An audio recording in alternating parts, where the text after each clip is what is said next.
Fruits here from Stone Reverie, back with another update video on our game.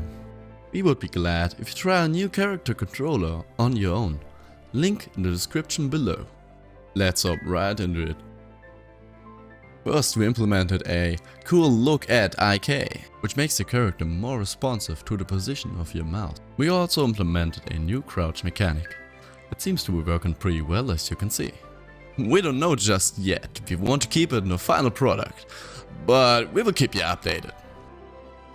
Locomotion is finally here. We decided to go with a default animator, which works well with our build settings, performance-wise. We also added jumping and falling.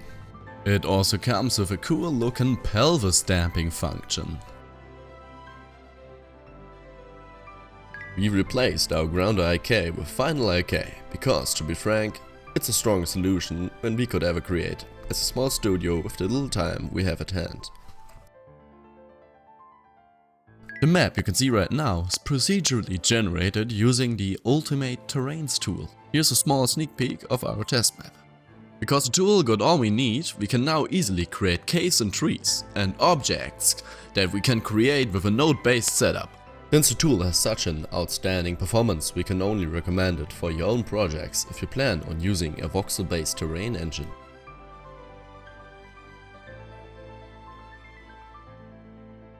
You can also play around with the terrain. We will integrate this tool to our character controller.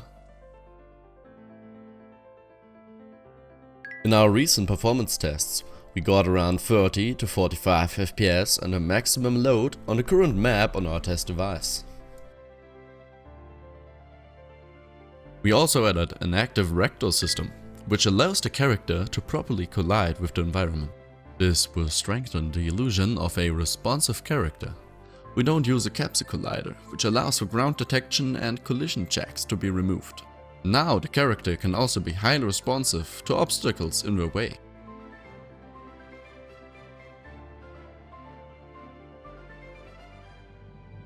Last but not least, we added a simple combat system.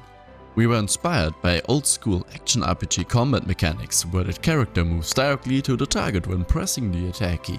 We added a bit of a modern twist with hit reaction and ragdoll mode. The main artist of our project vastly extended his knowledge base and skills in terms of character sculpting. Here's some of the progress he made during his learning curve. He did an amazing job at modeling these, and why don't you give him a little heads up in the comments.